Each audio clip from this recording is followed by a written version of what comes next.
ফিলবেৰী হাইস্কুলৰ প্ৰাংগণত আজি আমাৰ বিদ্যালয়ৰ ছাত্ৰ ছাত্ৰীসকলে ছাত্ৰ বজাৰ নামেৰে আজি এটা অনুষ্ঠান আমি ৰাখিছিলোঁ আৰু ইয়াৰ ফলশ্ৰুতিত আজি আমাৰ বিদ্যালয়ৰ যথেষ্ট সংখ্যক ছাত্ৰ ছাত্ৰীয়ে তেওঁলোকৰ গাঁৱৰ ঘৰৰ পৰা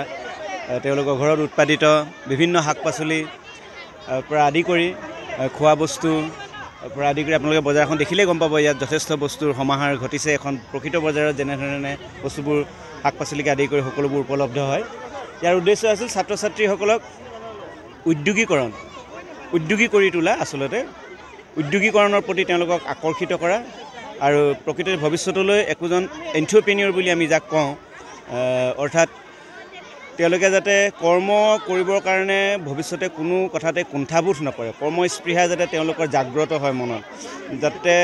এলেহুৱা মনোভাৱ তেওঁলোকৰ নাথাকে আজি ছাত্ৰ ছাত্ৰীসকলক দেখিছোঁ তেওঁলোকে যথেষ্ট মানে উদ্যমী হৈ আছে সাহস বাঢ়িছে তেওঁলোকৰ আত্মবিশ্বাস বাঢ়িছে আজি গতিকে আমি যথেষ্ট আনন্দিত আৰু আমি ভাবিছোঁ আমাৰ উদ্দেশ্যত আমি সফল হৈছোঁ তেওঁলোকে ভৱিষ্যতলৈ উদ্যোগী হওক কৰ্মস্পৃহা কৰ্ম উদ্যম তেওঁলোকৰ বৃদ্ধি হওক তেওঁলোকৰ আত্মবিশ্বাস বৃদ্ধি হওক আৰু সেইটোৱে আছিলে আজিৰ এই অনুষ্ঠানটোৰ মুখ্য উদ্দেশ্য আজি আমি ছাত্ৰ ছাত্ৰীসকলৰ মাজত বজাৰমুখী চিন্তা কৰিবৰ কাৰণে বা কৰ্মমুখী চিন্তাৰ কাৰণে আমি এটা আভাস দিবৰ কাৰণে এই অনুষ্ঠানটো আজি কৰিছিলোঁ আমি ভবাতকৈ বহুত বেছি ছাত্ৰ ছাত্ৰীসকলৰ পৰা সঁহাৰি পাইছোঁ আমি ভাবিছিলোঁ খুব কম সংখ্যক ষ্টুডেণ্টে অলপ কিবাকিবি বস্তু আনিব আমি ভিতৰতে চিন্তা কৰিছিলোঁ কিন্তু দেখা গ'ল যে তেওঁলোকে আমাতকৈ বহুত বেছি ওপৰত চিন্তা কৰি ইমান ধুনীয়াকৈ তেওঁলোকে নিজৰ সামগ্ৰীবিলাক আনি বজাৰ বঢ়াইছে গতিকে আমি যথেষ্ট আনন্দিত হৈছোঁ আৰু আশা ৰাখিছোঁ আমি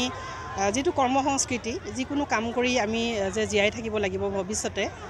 নিজকে সংস্থাপিত কৰিব লাগিব তাৰ কাৰণে তেওঁলোকক এটা চিন্তা উন্মেষ ঘটাবৰ কাৰণে আমি আচলতে এই অনুষ্ঠানটো আয়োজন কৰিছিলোঁ গতিকে খুবেই ভাল লাগিছে তেওঁলোকক আমি সফল হৈছোঁ বুলি ভাবিছোঁ তেওঁলোকক আমি চিন্তা কৰিবলৈ শিকাব পাৰিছোঁ বুলি ভাবিছোঁ এইখিনিয়ে কথা গতিকে ইয়াৰ ক্ষেত্ৰত যিসকল অভিভাৱক আছে তেওঁলোকেও যথেষ্টখিনি আমাক সহযোগিতা আগবঢ়াইছে স্থানীয় ৰাইজে দল সংগঠনে গতিকে মই সকলোকে ধন্যবাদ জ্ঞাপন কৰিছোঁ আৰু আশা ৰাখিছোঁ আমি ছাত্ৰ ছাত্ৰীসকলক কেৱল পাঠ্যপুথিৰ শিক্ষাৰ ভিতৰতে আবদ্ধ নাৰাখি বিভিন্ন ধৰণে তেওঁলোকক আমি শিক্ষিত কৰি তুলিব লাগে যাতে তেওঁলোকে ভৱিষ্যতে কোনো ধৰণৰ নিবনুৱা নহয় যিকোনো কাম কৰি যিকোনো কৰ্মক তেওঁলোকে শ্ৰদ্ধা কৰি সন্মান কৰি যাতে যিকোনো কাম তেওঁলোকে কৰিব পাৰে সেই চিন্তাৰে আমি আজি উদ্যোগটো হাতত লৈছিলোঁ আপুনি বিচৰা বাতৰি পাব কেৱল নিউজ 18 এপত নিউজ 18 এপ ডাউনলোড কৰিবলৈ স্ক্যান কৰক এই QR কোড গুগল প্লে ষ্টৰতো পাব এই নিউজ 18 এপ